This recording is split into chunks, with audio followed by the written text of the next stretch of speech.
శ్రీ వైభవలక్ష్మి వ్రతకథ ప్రారంభ. పూర్వం ఒకప్పుడు కైలాసంలో పార్వతీదేవి పరమేశ్వరుణ్ణి చూసి, ప్రాణనాథ, భూలోకంలో మానవులందరూ ధనార్జన కోసం ఎడతెరిపి లేని శ్రమలను అనుభవిస్తూనే ఉన్నారు. అయినా వారిలో అతి కొద్ది మంది మాత్రమే ఐశ్వర్యవంతులు కావడానికి, అత్యధిక సంఖ్యాకులు దరిద్రులుగానే భాషించడానికి కారణం ఏమిటి అని ప్రశ్నించగా, దానికి సమాధానంగా సర్వేశ్వరుడు చిరునవ్వు నవ్వి, దేవి, సర్వము వైభవలక్ష్మి దయను బట్టే ఉంటుంది. సమస్త సిరి సంపదలకు, ధనధాన్యాలకు ఆవిడే అధిదేవత. కావున ఎవరైతే ఆ సత్యాన్ని గుర్తించి ఆ ఐశ్వర్య లక్ష్మి అందు అంతులేని భక్తి కలిగి సదా ఆమెను ఆరాధిస్తూ ఉంటారో, వైభవలక్ష్మి యొక్క వ్రతాన్ని ఆచరిస్తూ ఉంటారో, వారి పట్ల మాత్రమే ఆ తల్లి యొక్క అపార కృపా కటాక్షాలు ప్రసరించబడతాయి. అలా ఆమె దయకు పాత్రులైన వారు మాత్రమే తమ కృషిలో విజయులై అఖండ వైభవాలను సాధించగలుగుతారు. ఎవరైతే ఆమెను తృణీకరించి ఆమె అనుగ్రహాన్ని విస్మరించి అంతా తమ స్వయం కృషేనని విర్రవీగుతారో, ఎవరైతే వైభవలక్ష్మి స్వరూపమైన ధనాన్ని ఈసడిస్తారో, వాళ్ళేనాటికి ధనవంతులు కాలేరు. వారి కష్టమంతా కూడా మురికి గుంటలో పోసిన పన్నీరు వలె వృధా అయిపోతుంది. కాబట్టి ఎవరైతే ధనవంతులు కావాలని అనుకుంటున్నారో వాళ్ళు అవశ్యం ఆ తల్లిని ఆరాధించాలి, ఆమె వ్రతాన్ని ఆచరించాలి. అప్పుడే ఆమె కరుణకు పాత్రులై అఖండ సిరి సంపదలతో, రాజవైభవాలతో తొలతూగుతారు అని చెప్పాడు. అది విని పార్వతి, ప్రభు, ఆ వైభవలక్ష్మి ఎవరు? ఆమె చరిత్రను, మహత్యాన్ని వివరంగా సెలవీయమని కోరగా, తరుణేంద్ర శేఖరుడు ఇలా చెప్పసాగాడు. దేవి, అత్యంత పుణ్యదాయకమైన శ్రీ వైభవలక్ష్మి చరిత్రను శ్రద్ధగా వినుమని చెప్పెను. శ్రీ వైభవలక్ష్మి ప్రాదుర్భావము. పూర్వం ఒకప్పుడు భృగు మహర్షి ఆ పరాశక్తి కోసం తపించాడు. అందుకు మెచ్చిన ఆ అంబ మునికి కనబడి ఏం కావాలో కోరుకోమంది. భృగు ఆమెకు నమస్కరించి, తల్లి, ఈ ప్రపంచం మొత్తం 3 ముఖ్యావసారాలపై నడుస్తోంది. 1 శక్తి, 2 యుక్తి, 3 భుక్తి. మహామాయవైన నీ శక్తి కళ పార్వతి అయి శివుడికి అర్ధాంగిగా సేవించబడుతోంది. నీ విద్యాకళ చదువుల తల్లి అయిన సరస్వతి అయి యుక్తియుక్తంగా స్రష్టమైన బ్రహ్మతో ముసులుతూ ఉంది. ఇక స్థితికారకమైన నీ యొక్క వైభవ కళను నా కుమార్తెగా అనుగ్రహించుమని కోరాడు. తథాస్తు అంది ఆ తల్లి. తత్ఫలితంగానే పరాశక్తి యొక్క సంపత్కళ భృగువుకు వైభవలక్ష్మిగా అవతరించింది. భృగువామెను విష్ణువుకిచ్చి పెళ్లి చేశాడు. శ్రీహరి కోరిక మీద ఆ భార్గవీదేవి దేవతలందరికీ ఎనలేని వైభవాలను సంతరించి స్వర్గలక్ష్మిగా వాసికెక్కింది. కానీ ఐశ్వర్యమత్తులో ఇంద్రుడు చేసిన ఒకానొక దోషానికి గాను దుర్వాసుడు ఇచ్చిన శాప కారణంగా ఆ వైభవలక్ష్మి సాగరగతమైపోయింది. పాలసంద్రము నుండి శ్రీ వైభవలక్ష్మి పునరావిర్భావము. ఇంద్రుడు దరిద్ర పీడితుడై విష్ణువుని ఆశ్రయించాడు. భార్యా విరహంతో విష్ణువు కూడా తగు రీతిని ఆలోచించి లక్ష్మీమయమైన క్షీరసాగరాన్ని మదించడం వల్లనే పునఃలక్ష్మి కలుగుతుందని చెప్పాడు. ఆ కారణంగా దేవాసురులు మందగిరిని కవ్వంగాను, వాసుకి అనే మహాసర్పాన్ని కవ్వపు త్రాటిగాను మార్చి క్షీరసాగరాన్ని మదించగా ఆ వైభవలక్ష్మి తిరిగి ఆ సముద్రం నుంచి ఆవిర్భవించి లోకాలను కరుణించింది. ఆ సమయంలో ఇంద్రాదులు చేసిన ప్రార్థనలను మన్నించి ఆ తల్లి 8 మూర్తులుగా భాసించింది. ఆదిలక్ష్మి, ధాన్యలక్ష్మి, ధైర్యలక్ష్మి, గజలక్ష్మి, సంతానలక్ష్మి, విజయలక్ష్మి, విద్యాలక్ష్మి, ధనలక్ష్మి. ఈ 8 మూర్తుల్లోనూ సర్వశ్రేష్టమైనదే ధనలక్ష్మీదేవి. ఆమెనే వైభవలక్ష్మి, ఐశ్వర్యలక్ష్మి అని కూడా పిలుస్తుంటారు. అన్నాళ్ళు భార్గవిగా పేరొందిన ఆమె క్షీరసాగర మదనాంతరం క్షీరసముద్ర రాజతనయగా కూడా పేరు పొందింది.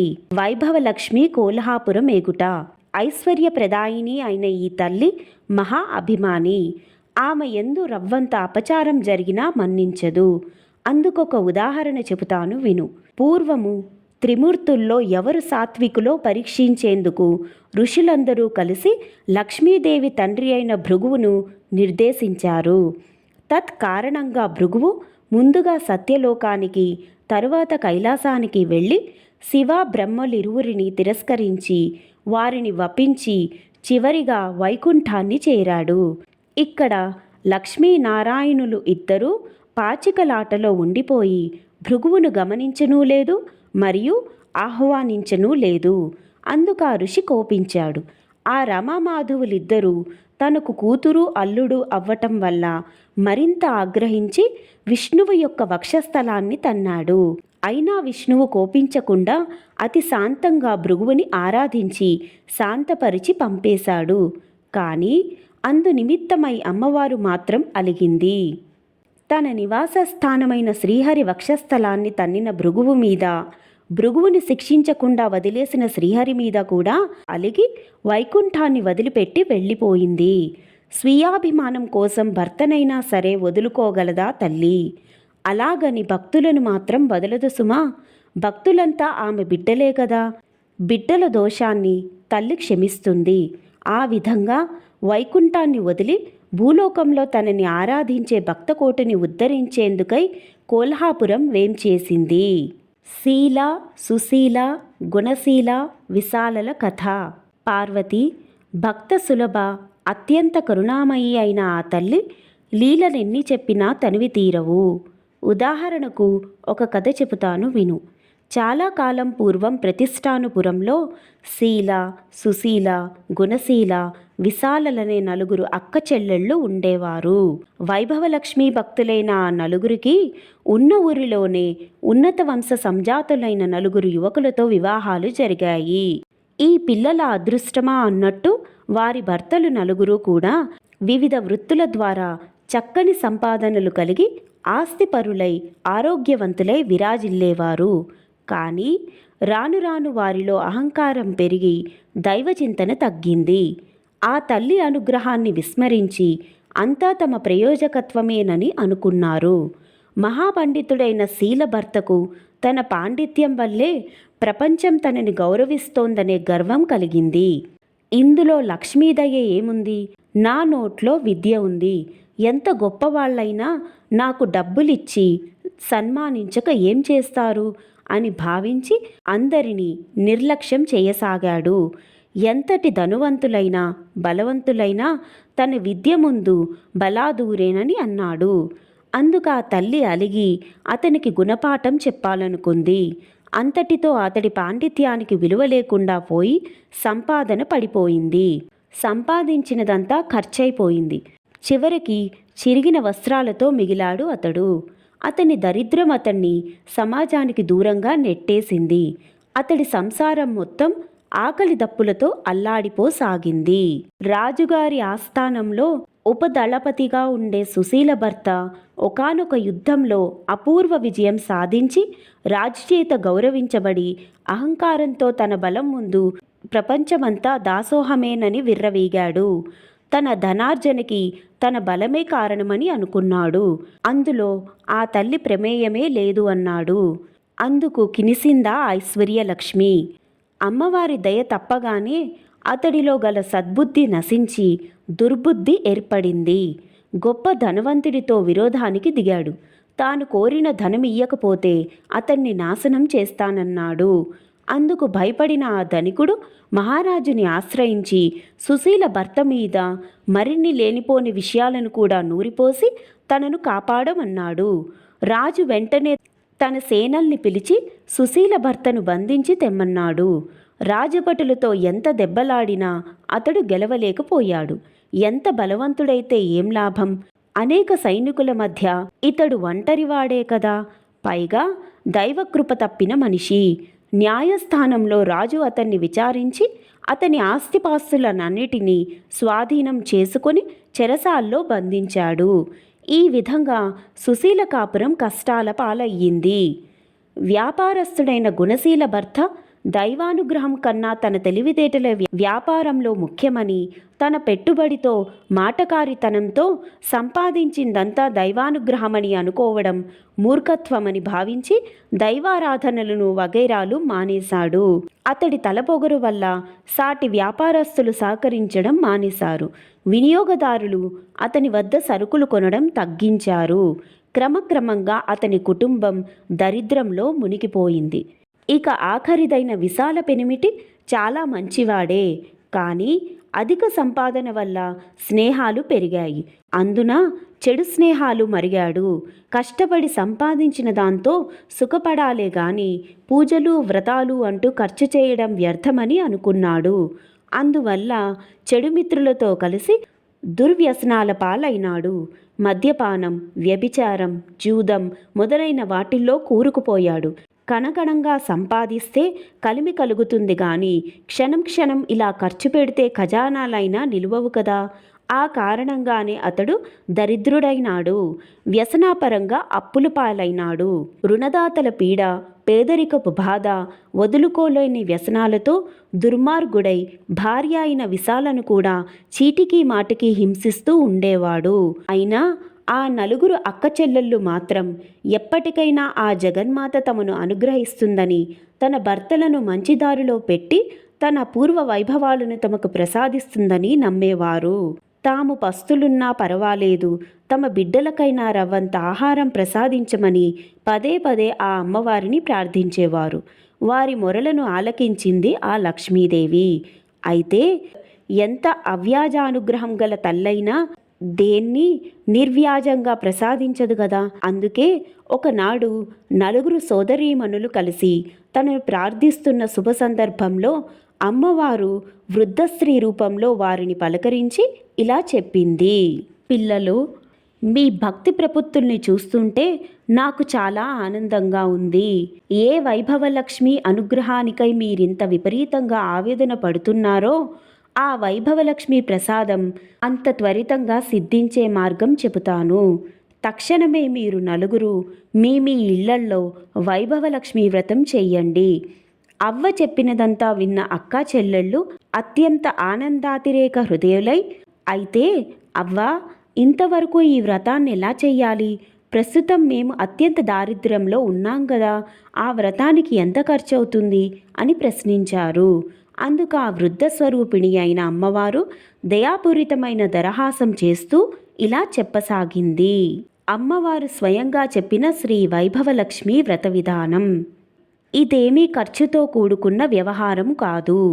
ఎప్పుడైనా సరే 4, 6, 8, 9, 11, 21 గురువారాలు కానీ శుక్రవారాలు కానీ ఆచరించాలి. ఈ వ్రతాన్ని గురువారాలు చేసేవాళ్ళు తాము మొక్కుకున్నన్ని వారాలు చేసి ఆఖరి గురువారం నాటి మర్నాడొచ్చే శుక్రవారం ఉద్యాపన చెయ్యాలి. శుక్రవారాలు చేసేవారు ఆఖరి శుక్రవారం నాడే ఉద్యాపన కూడా చేసుకోవాలి. ముందస్తుగా మీకు తోచిన గురువారం కానీ శుక్రవారం కానీ ఉదయాన్నే లేచి కాలకృత్యాలు తీర్చుకొని ఇంటిని శుచిశుభ్రాలతో తీర్చిదిద్దుకొని తలంటుకొని, అమ్మా వైభవలక్ష్మీ తల్లి, ఈరోజు మొదలు ఇన్ని గురువారాల పాటు లేదా శుక్రవారాల పాటు నీ వ్రతాన్ని ఆచరించడానికి తగిన శక్తిని ప్రసాదించు. నేను చేసే ఈ వ్రతంలో సంతృప్తురాలువై నా వాంఛల్ని నెరవేర్చు అని నమస్కరించుకోవాలి. ఆ రోజంతా ఉపవాసముండి సాయంత్రం సూర్యాస్తమం తరువాత పూజ చేయాలి. ఈ వ్రతానికి ఖర్చు కన్నా శుచిశుభ్రతలు, సదాచార పాలనము చాలా ముఖ్యం అని ఆ వైభవలక్ష్మీదేవియే స్వయంగా చెప్పింది. అంటే ఏ ఇంట్లో వారైతే అతిథి అభ్యాగతులను దాసుల వలె ఉండి వారి పాదాలు కడిగి ఆ తీర్థాన్ని శిరస్సుపై చల్లుకొని తమకన్నా ముందుగా వారికి భోజనాదులు ఏర్పరిచి తదనంతరం శయ్య పాదసేవాదులు చేస్తుంటారో, ఏ ఇంట పితృదేవతలు దేవతలు సదా అర్చించబడుతుంటారో, ఏ ఇంట అసత్యం పలకరో ఏ ఇంట గోపోషణం గోపూజ జరుగుతుంటాయో, ఏ ఇంట ధాన్యం దానమిస్తారో లేదా దానం చేసేటంత సమృద్ధిగా ఉంటుందో, ఏ ఇంట్లోని వారు పరుల పట్ల శత్రుభావం లేకుండా ఉంటారో, ఏ ఇల్లాలు నిరాడంబరియై నిత్య సంతోషిగా ఉంటుందో ఆయా ఇళ్లల్లో నేను సుస్థిరంగా ఉంటానని అర్థము. కాబట్టి సదాచారాన్ని, సౌశీల్యాన్ని పాటించాలి.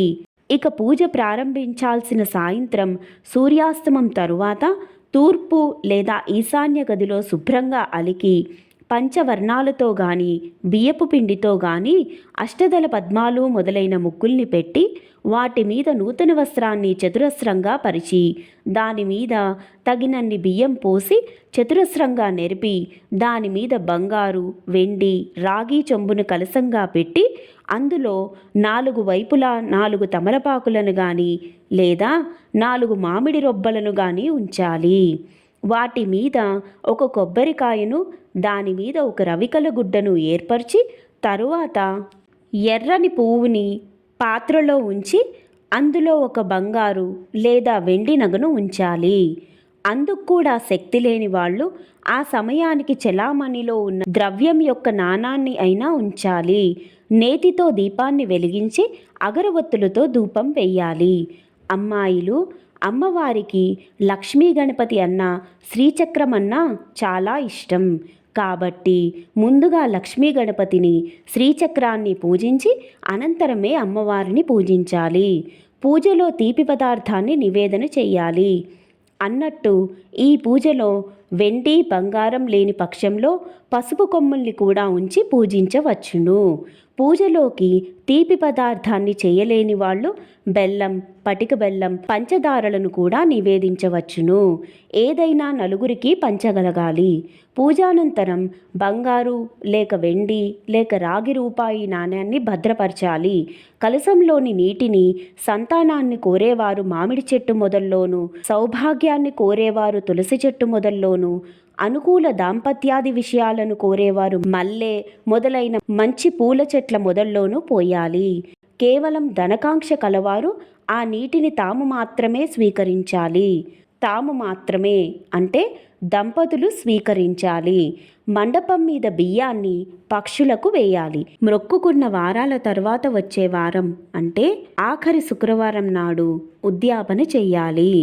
ఉద్యాపనలో ముత్తైదువు పూజ చేయాలి. అంటే ఎన్ని వారాలు పూజ చేశామో అంతమంది ముత్తైదువులకు ఉద్యాపనకు ముందు రోజు సాయంత్రమే ముత్తైదువుల ఇళ్లకు వెళ్ళి వాళ్ళకి బొట్టు పెట్టి కొంచెం సున్నిపిండి, ఒక పసుపు కొమ్ము, కుంకుడుకాయలు, ఉగ్గు గిన్నెడు నూనె ఇచ్చి మర్నాటి సాయంత్రం పూజకి తలంటుకుని రమ్మని పిలవాలి. పూజ తర్వాత వాళ్ళందరికీ పసుపు, కుంకుమ, పూలు, కాటుక, గంధం వంటి మంగళ ద్రవ్యాలతో అలంకరించి పూజ చేయాలి. వైభవలక్ష్మి పూజా పుస్తకాన్ని, పసుపు, కుంకుమ పొట్లాలు, వడపప్పు, కొద్దిగా పానకాన్ని వాయినంగా ఇవ్వాలి. ఈ విధంగా అమ్మవారి వ్రతాన్ని ఆచరించడం ద్వారా నిరుద్యోగులు ఉద్యోగులు అవుతారు. అవివాహితులకు వివాహం జరుగుతుంది. దరిద్రులు ధనవంతులు అవుతారు. ఏ కోరికలు ఉంటే ఆ కోరికలు నెరవేరుతాయి అని ముగించిందా వృద్ధమాత. తక్షణమే ఆ అక్క చెల్లెళ్ళు నలుగురు వారి వారి తాహతుల్ని బట్టి 4, 8, 11, 21 వారాల పాటు ఆ వ్రతాలను మ్రొక్కుకున్నారు. ఆ మరుసటి శుక్రవారమే వ్రతాన్ని ఆరంభించారు. నలుగురు కడు పేదవారవడం వల్ల నలుగురు కూడా రాగి కలశాలనే వాడారు. అందరికన్నా అధిక దరిద్రురాలైన శీల అందులో రాగి నాణాన్ని వేసి పూజించింది. సుశీల రూపాయి నాణాన్ని వేసి పూజించింది. గుణశీల తన ఇంటనున్న వెండి నాణాన్ని వైభవలక్ష్మిగా భావించి పూజించింది. ఆఖరిదైన విశాల తన బంగారు ముక్కెరను తీసివేసి అదే ధనలక్ష్మిగా ఆరాధించింది. ఎవరు ఏ రూపాల్లో ఆరాధించినా వారి హృదయంగత భక్తిభావాలనే ప్రధానంగా స్వీకరించే తల్లి ఆ వైభవలక్ష్మి. నలుగురిని సమానంగానే కరుణించింది. శీల భర్త యొక్క పాండిత్యాన్ని గుర్తించబడి పునః అతనికి గౌరవాదులు లభించాయి. తద్వారా వాళ్ళు ఉన్నతులైనారు. సుశీల ఆచరించిన వ్రత ఫలితంగా వారి రాజ్యానికి ఒక కృతమ యుద్ధం ఏర్పడింది. ఆ యుద్ధం నిమిత్తం అతపూర్వమే లబ్ధప్రతిష్ఠుడైన సుశీల భర్తను విడుదల చేసి అతన్నే ఉపదళపతిగా అభిషేకించి యుద్ధానికి పంపక తప్పలేదు రాజుకి. ఆ యుద్ధంలో అమ్మవారి దయ వల్ల సుశీల భర్త విజయం సాధించడంతో అతని గత నేరాలన్నీ మన్నించబడి దళపతిగా నియమించబడ్డాడు.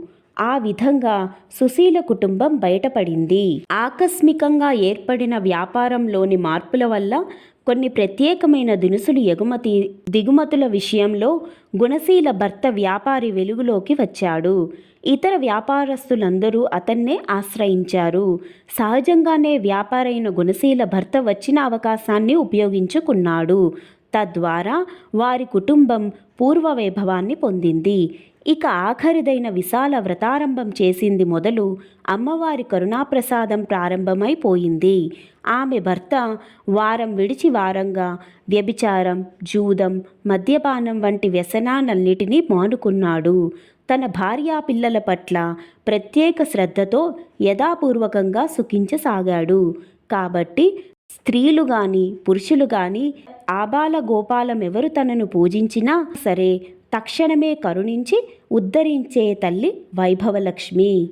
ఈనాడు మనం చేసిన పూజల వల్ల ఆమె సంతుష్టురాలగునుగాక. శీల, సుశీల, గుణశీల, విశాలల కుటుంబాలను కాపాడినట్లే ఆ తల్లి మనలను కూడా రక్షించుగాక. ఏవం శ్రీ వైభవలక్ష్మి వ్రతకథా సంపూర్ణం. కథానంతరం పూజలోని అక్షంతలను తలపై వేసుకోవాలి. తదనంతరం వచ్చిన వారందరికీ తీర్థాన్ని, ప్రసాదాన్ని పంచిపెట్టాలి. ఆఖరున తాము ఇంటివారితో కలిసి ముందుగా అమ్మవారి ప్రసాదాన్ని తీసుకొని అనంతరం భోజనాదులు పూర్తి చేసుకోవాలి. శ్రద్ధాభక్తులతో ఆచరిస్తే తక్షణమే మహిమ చూపే వైభవలక్ష్మి వ్రతాన్ని అందరూ ఆచరించి తరించెదరుగాక. శుభం. శ్రీ వైభవలక్ష్మీ దేవతార్పణమస్తు.